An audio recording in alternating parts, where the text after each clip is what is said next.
Oftentimes, when I hear the issue of transness being discussed by non trans people, it doesn't take long before someone brings up the How many genders are there? How many genders are there? How many genders are there? There's all sorts How many of are there? sexualities.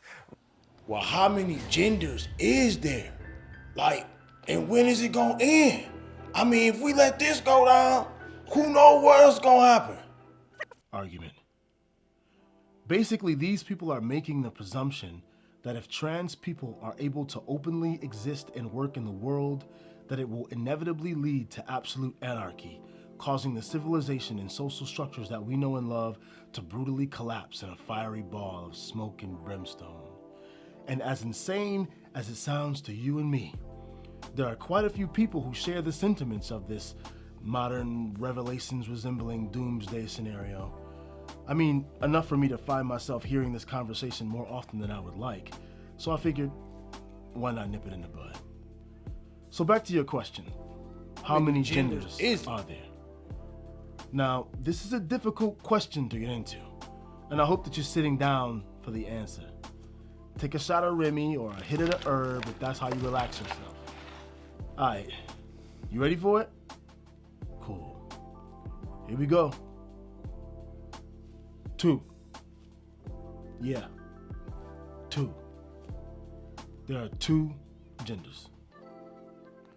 Okay, well, you must didn't understand the question. 'Cause right here on Facebook, it says like 60 damn genders, know what I'm saying? Now tell me, what the hell do that mean? Yeah, it does say something like that, doesn't it? But what you're talking about is gender identity. And before you go off, let me explain the difference between gender in the way that our society in the West understands it at least, and gender identity. So gender, in the way that we are mostly explained, is it in its most simplified sense, which is that it just means sex. Right, so if you swinging down there, then you a man, and if you ain't, then you a woman. And that's that on that.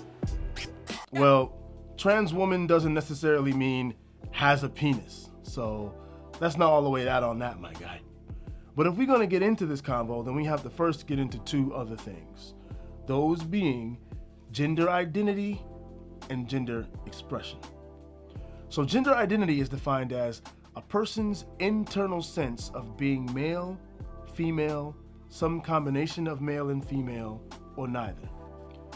And gender expression is the physical and behavioral manifestations of one's gender identity. So to put that simply, gender identity is how you feel inside, and gender expression is how you act on that feeling. Man, so all it takes to be a woman is to feel like one? Man, okay, so what if I feel like I'm a damn poodle then? Or a red choo-choo train? I just get to go around saying that that's who I'm gonna be? And I'm gonna get mad if you don't treat me like one. Or what if I feel like I'm 3 years old or something? I just get to be 3 years old then? Now that sounds crazy to me, but I seen an article where there's people that's actually doing that though. So help me to understand then, bro. I would say that you didn't see an article where there are people who are saying they identify as 3 years old. You probably saw an article of a person saying that they identify as 3 years old.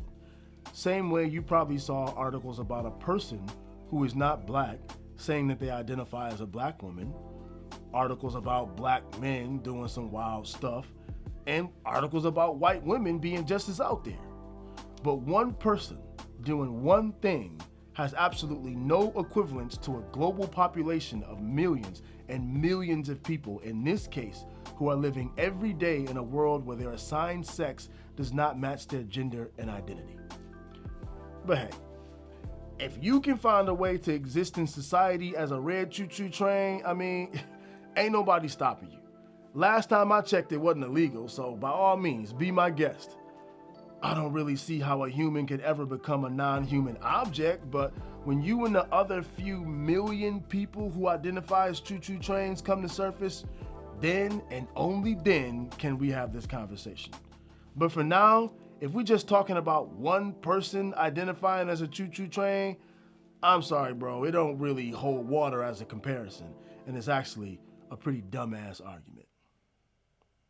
Man, whatever. I'm just trying to figure out how you get 60 though. Like 60, bro?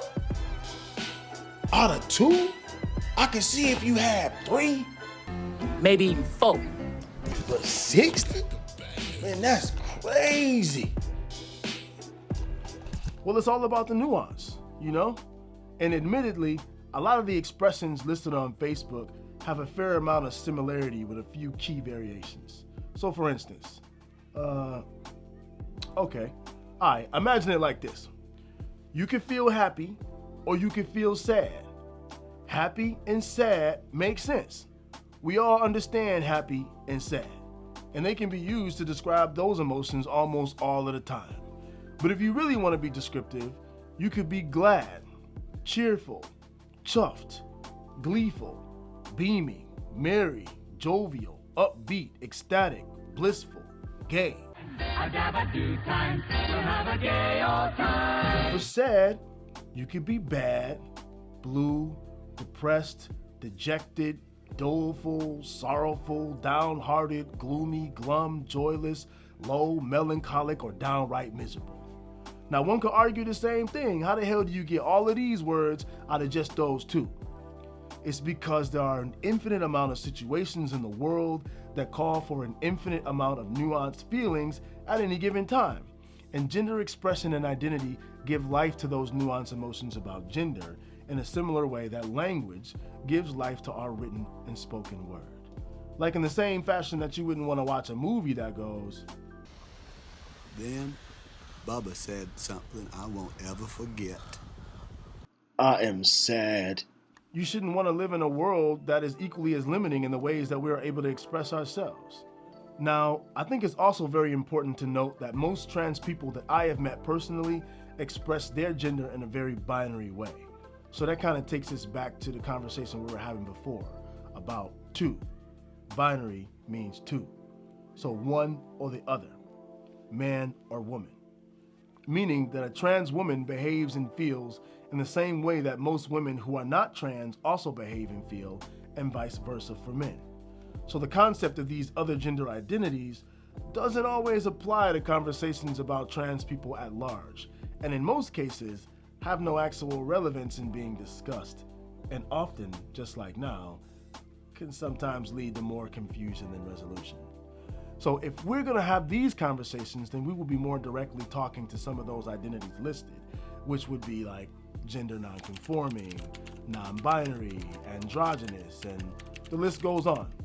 Which, by the way, I believe are very, very valid in their own right, but are more so the topic of a different discussion. All in all, we live in a great, big, beautiful universe with an infinite amount of possibility. And a lot of us think that that's something worthy of celebrating. The same variety that we enjoy in food, musical genres, styles of dance, film, and writing should also be freely enjoyed and experienced in ourselves. So go out there and make this world as stunningly sublime and stupendously prodigious as possible. That means good. Let's make this world good. You feel me? Good.